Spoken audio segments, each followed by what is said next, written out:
Should we start with a question from the audience? I am relieved that you didn't spend a year of your childhood reading comics and you did it making films. So do we have a question from out there? Can down here speak up, please?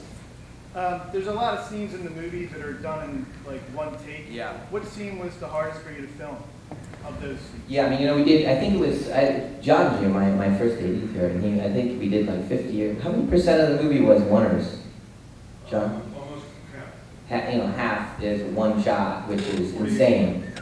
I'm not sure how the studio let me do that at the time. Probably because 6 Cents did what it did. But it was, it's very difficult. You have to, most of the time you have to build the sets to match the shots. Like I've drawn the shots exactly where I want them and how we're going to push in and what's going to happen and we need to come around. And usually you can't find that in the location, so we end up building, like the train shot was probably the very first scene with the girl that sits next to him and he takes off his ring.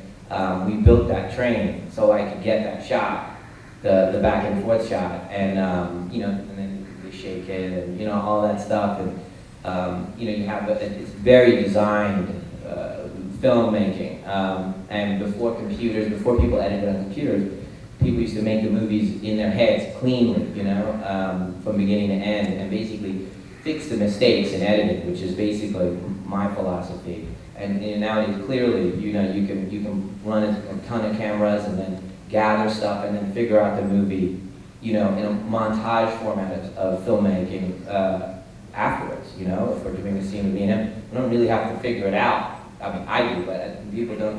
They'll go shoot him, shoot me, shoot you guys, shoot the Y, like that, and we'll figure it out and go, oh, at this point in the movie, it wants to be his movie, so we'll just stay on him a little bit. But I do that beforehand. And commit, and totally commit. And usually like 70% of the time I'm right, and the other 30% we have to figure out. It's a high wire act, and so if we get to that point in the movie and I'm totally committed to him, when he gets to the school to pick up his son and got hurt, and then we do over the nurse, the old nurse, like I never shot her reverse. There is no reverse there. Which is just insanity to do. And I'm timing the dialogue on the Zoom with her dialogue, and so I'm telling the guy who's operating the Zoom, usually at some point in the movie the camera operator walks out on me. So I'm just like, no, that's too fast. Too fast. What are you doing? She didn't say the line. Stop. Doing that in his ear the whole time. And I'm not watching her, she took a pause. Why are you going so? And so it's like, you design the shot, but it's, they're difficult shots. I mean, obviously, physically, like the fight scene with the villain at the end, which is Warner that kind of rises up, they all have a kind of a meaning to me. Like, for me, that was her spirit. He didn't know she'd passed away, the girl that's tied, the woman that's tied to the radiator, but, her spirit's rising and watching kind of as justice is happening, and we did it all in one big fight scene. It was like my first fight scene. I was like, let's do it all in one, and, this guy just holds on until the guy's choked out. There's nothing he can do because he can't hurt this guy that's behind him. So that took a lot of training, and to get that, it's exhausting. I mean, he was, holding a guy that was 200 pounds, and I think his name was Chance, wasn't it? Chance Kelly? Chance is the guy who plays the Orange Man. Huge dude. I mean, he could lift both of us and chuck us.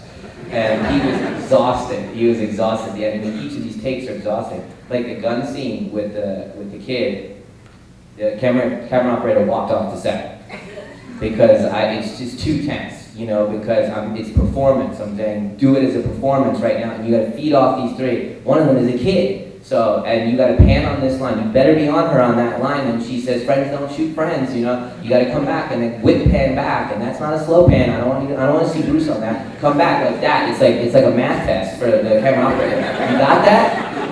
And he's just sitting there staring, and we rehearse it. But I'm like, when they nail their performance, you have to nail your performance. You don't get to do it later if they're nailing their performance. So it creates a high stakes, dangerous feeling on the set. Everyone gets electrified. It almost feels like insanity, because why don't you just shoot it in shots? I can do my performance and she can do hers, and it's all safe. Like, we can all just concentrate. And I'm like, no, we're gonna do this like theater. We're all gonna get it, or we're all gonna fail. And it's like the danger part makes it come like the actors, and you know what?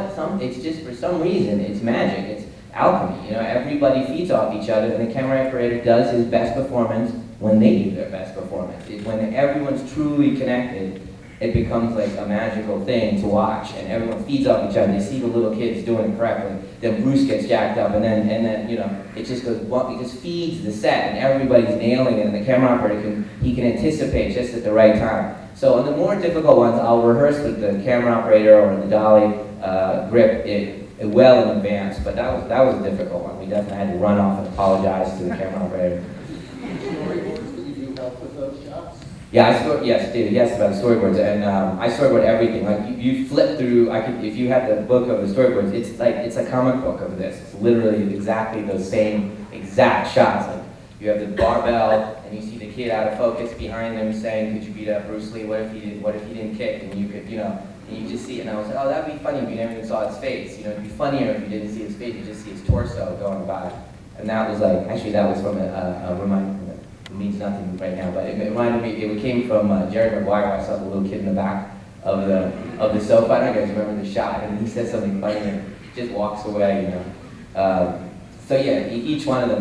That was the hardest movie I've ever done for sure, because every day was a high wire act. Every day was, you know, we may not get it, and you just have to live with it. You know, when I was watching this, I was like, you know, that shot from the looking down from the chandelier at Bruce and Stan, and they're talking in the limited edition, and there's the thing. That's all I shot was from through the chandelier looking down. That dialogue is in no other form. It's insanity to shoot 2 stars like that with no coverage and all that stuff. And again, as I said, a lot of times I do feel like the movie wants to move forward, and I'm oppressing it with my agenda. And so you trim the movie. There's a lot of beautiful scenes that aren't in the movie not because those scenes don't work, because the movie wants to move faster. The audience wants to get to the next beat faster, so I lost beautiful scenes because I don't have the ability to speed it up with all the cuts and all that stuff. It's definitely a reward risk thing that you weigh, and for me, it's worth taking that risk.